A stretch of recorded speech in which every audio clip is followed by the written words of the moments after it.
오늘 우리의 삶에서 주님의 이름이 증거되는 복된 하루가 되길 예수님의 이름으로 간절히 축원합니다. 오늘은 이사야 38장과 39장을 통독합니다. 36장과 37장에서는 유다 민족을 사랑하시어 구원하시는 하나님의 능력이 기록되어 있습니다. 그런데 38장은 이어지는 말씀으로 개인의 기도에 응답하시는 하나님의 모습을 기록합니다. 38장 히스기야가 죽을 병에서 고침받다. 1절에서 8절 히스기야가 기도로 죽음에서 구원받다. 히스기야가 병들어 죽게 되었습니다. 하나님은 선지자 이사야를 통해 히스기야가 죽을 것을 말씀합니다. 그런데 히스기야는 얼굴을 벽 쪽으로 향하고 하나님께 간절히 기도합니다. 하나님이 히스기야의 기도를 들으시고 생명을 15년 연장해 주셨습니다. 하나님은 증표로 해그림자가 10도 뒤로 물러가게 하셨습니다. 하나님은 온 우주와 나라와 민족을 운영해 가시는 위대하신 하나님이십니다. 그러면서 동시에 한 사람 한 사람의 모든 필요를 채우시는 자상하신 하나님이십니다. 9절부터 20절까지의 말씀, 생명 연장의 축복을 받은 히스기야의 감사 찬양. 히스기야는 자기가 병들어 고통받고 주의 은혜로 회복되던 시간의 일들을 자세히 기록했습니다. 10절부터 13절 히스기야의 절망. 병들어 절망하는 히스기야. 밤에 긴 고통의 시간을 보내고 아침을 맞이하지만 새롭게 달라지는 것이 없습니다. 상황이 좋아지지 않고 그대로입니다. 그때 사람들은 절망합니다. 14절부터 16절까지의 말씀, 간절하게 기도하며 주를 바라보는 히스기야. 히스기야는 정말 큰 고통을 당하고 있다고 주께 호소합니다. 17절부터 20절, 생명 연장을 허락받은 기쁨과 감사의 표현. 히스기야는 이 큰 고통 후에 평안을 주시려는 하나님의 섭리를 발견합니다. 절망 중에서는 어려운 환경에서는 주께 감사하지 못합니다. 오직 산자만 주께 감사할 수 있습니다. 히스기야는 이번 일을 통해 평생 주님께 감사하기로 작정합니다. 21절에서 22절 히스기야의 치료 방법. 한 뭉치 무화과를 종초에 붙이면 나으리라 라고 하나님이 말씀하셨습니다. 39장의 말씀입니다. 바벨론 축사 사신단과 히스기야의 실수. 1절에서 2절은 히스기야의 실수를 기록하고 있습니다. 발라단의 아들 바벨론 왕 무로닥 발라단이 히스기야의 병고침을 축하하기 위해 글과 예물을 보냅니다. 히스기야가 사신들에게 보물창고와 무기고에 있는 모든 것을 다 보여줍니다. 3절부터 8절 이사야가 히스기야를 책망하다. 이사야가 손님들에 대하여 히스기야에게 묻습니다. 히스기야가 모든 것을 이사야에게 고합니다. 이사야가 히스기야를 책망하며 바벨론의 포로가 될 것을 이야기합니다. 히스기야는 자신의 생전에 평안과 견고함이 있다고 만족하며 그것을 받아들입니다. 히스기야는 믿음의 사람이었고 하나님과 동행하는 사람이었습니다. 그런데도 그도 사람이었습니다. 실수한 것입니다. 바벨론의 사신단에게 자신의 힘과 능력을 자랑했습니다. 그것을 본 바벨론 사신단은 유다의 상황에 대해서 잘 파악할 수 있었습니다. 나중에 바벨론이 유다를 침공해 왔을 때 큰 도움이 되었을 것입니다. 무로닥 발라단은 아수르 지배하에 있던 시대의 바벨론 왕 중에 한 사람이었습니다.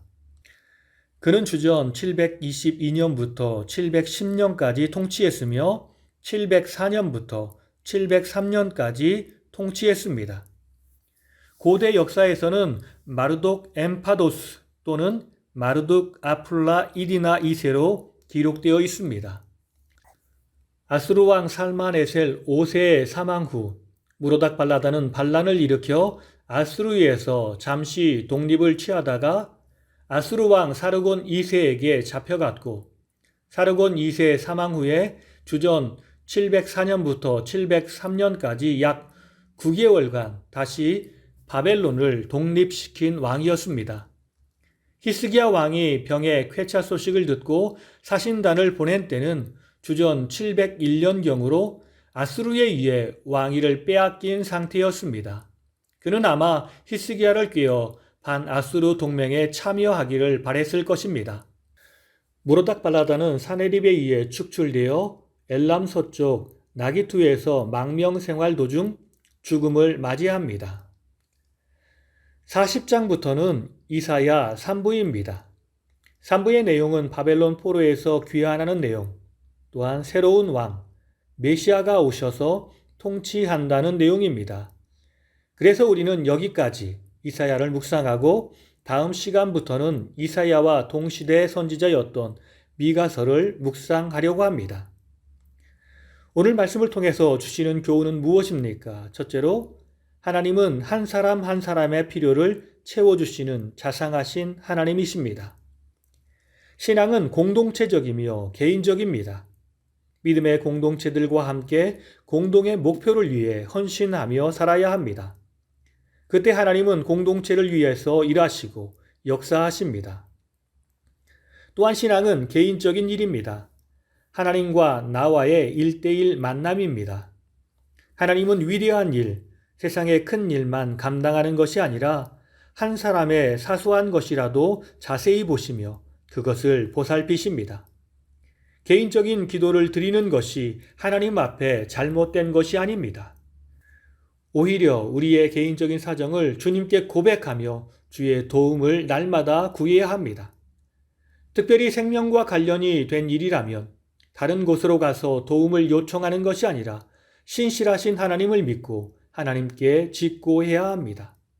하나님은 반드시 우리의 삶에 은혜를 베풀어 주실 것입니다. 두 번째는 살아있는 자, 주님의 은혜를 경험한 자는 주님을 찬양해야 합니다. 하나님을 찬양하는 사람은 살아있는 사람입니다. 죽은 자는 주님을 찬양할 수 없다고 히스기야는 고백합니다. 우리는 살아있는 사람입니까? 아니면 죽은 사람입니까? 매일매일의 삶을 통해 주님께 감사하고 주님을 찬양하는 삶을 살고 계시나요?